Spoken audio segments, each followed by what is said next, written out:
On perçoit souvent les émotions comme la tristesse, la colère et la peur comme négatives, quelque chose à éviter ou à supprimer.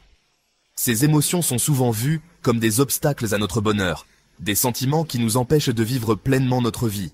On aspire au bonheur, cherchant le confort dans l'absence d'inconfort. Nous recherchons constamment des moments de joie et de sérénité, en espérant que ces moments nous apporteront une satisfaction durable.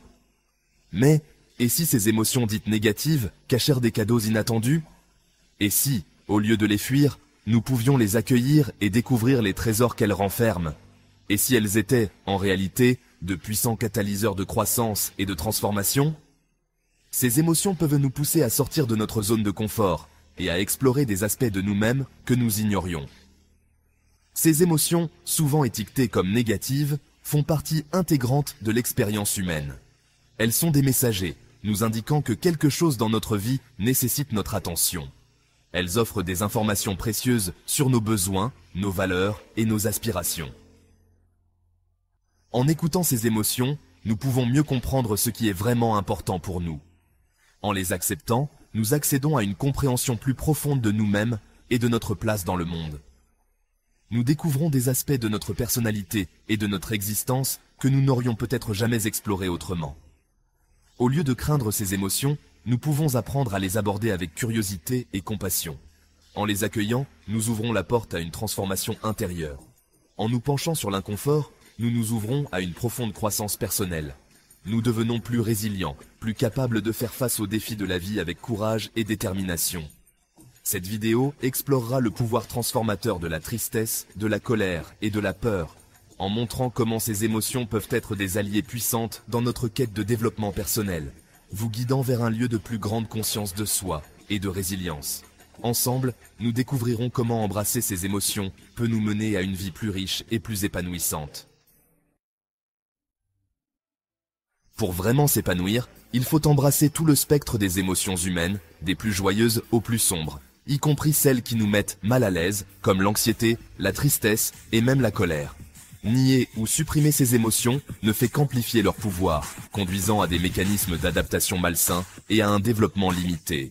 En les acceptant, nous pouvons mieux comprendre nos réactions et nos besoins. Imaginez un jardin où un seul type de fleur est autorisé à fleurir. Ce jardin manquerait de la richesse et de la beauté que la diversité apporte. Bien qu'initialement agréable à l'œil, ce manque de diversité finit par affaiblir l'écosystème, rendant les plantes plus vulnérables aux maladies et aux conditions changeantes.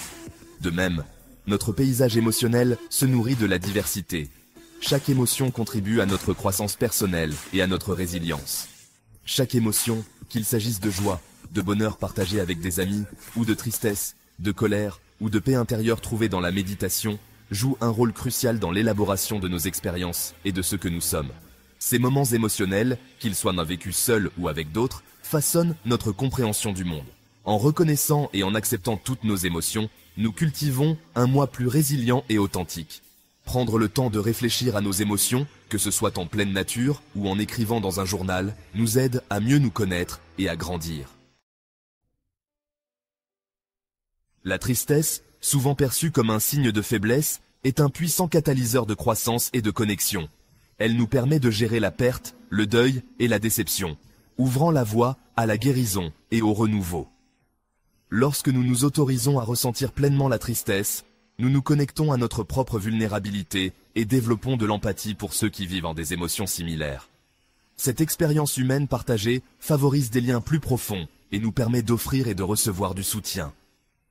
De plus, la tristesse peut inspirer la créativité et l'introspection, nous incitant à explorer nos profondeurs intérieures et à nous exprimer de manière significative.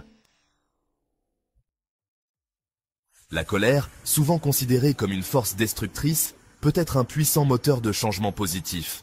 Lorsqu'elle est canalisée de manière constructive, la colère peut nous motiver à lutter contre l'injustice, à nous battre pour nos convictions et à fixer des limites saines.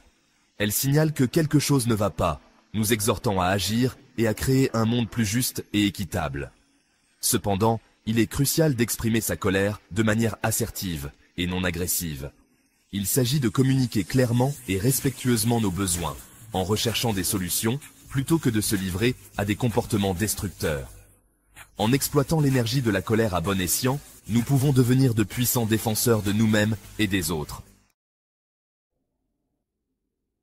La peur, bien que souvent débilitante, peut également servir de repère sur le chemin du courage.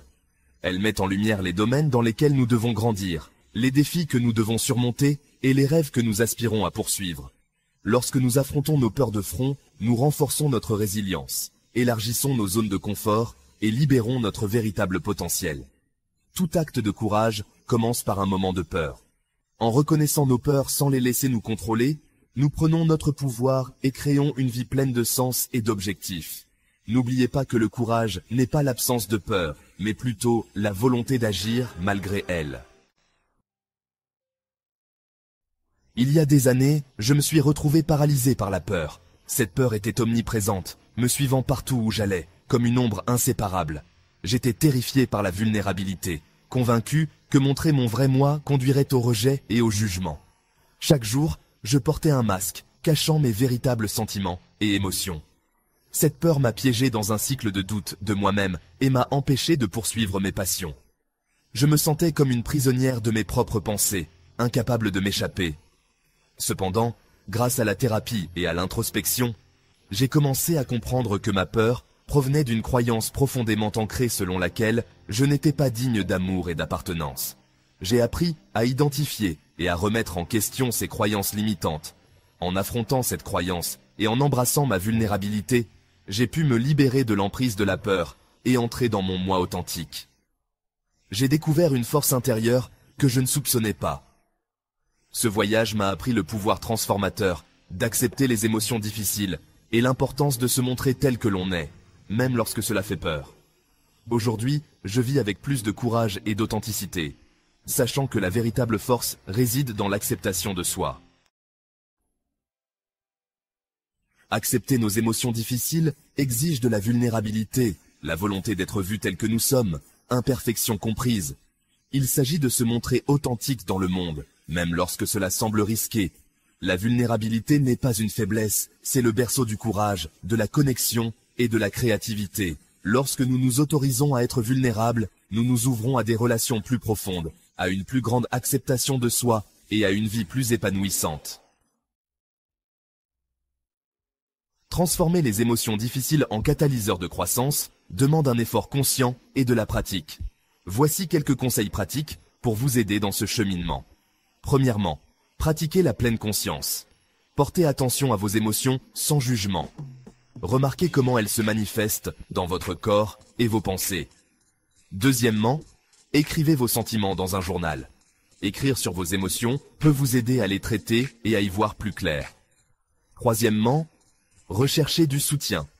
Parlez à un ami de confiance, à un membre de votre famille ou à un thérapeute de ce que vous traversez. Quatrièmement, prenez soin de vous. Prenez du temps pour des activités qui nourrissent votre esprit, votre corps et votre âme. Tout comme une fleur de lotus émerge de l'eau boueuse, nos plus grandes forces peuvent naître de nos luttes les plus profondes. En embrassant nos émotions difficiles, nous transformons l'obscurité en lumière, la douleur en objectif et la peur en courage. Ce processus ne consiste pas à nier ou à supprimer nos émotions, mais plutôt à reconnaître leur présence, à comprendre leur message et à les utiliser comme carburant pour notre croissance. La blessure est l'endroit où la lumière entre en vous. Rumi. Notre plus grande gloire n'est pas de ne jamais tomber, mais de nous relever à chaque chute. Confucius. L'acte le plus courageux est encore de penser par soi-même. À voix haute. Coco Chanel. Nos émotions, qu'elles soient claires ou sombres, sont ce qui fait de nous des êtres humains. En embrassant tout le spectre de notre paysage émotionnel, nous libérons notre plus grand potentiel de croissance, de connexion et d'épanouissement. Abordons nos émotions difficiles avec curiosité, compassion et volonté d'apprendre, car c'est au cœur de ces expériences difficiles que se trouvent les germes de notre plus grande transformation. Embrassons le voyage, car c'est au plus profond de nos émotions que nous découvrons le vrai sens de la vie.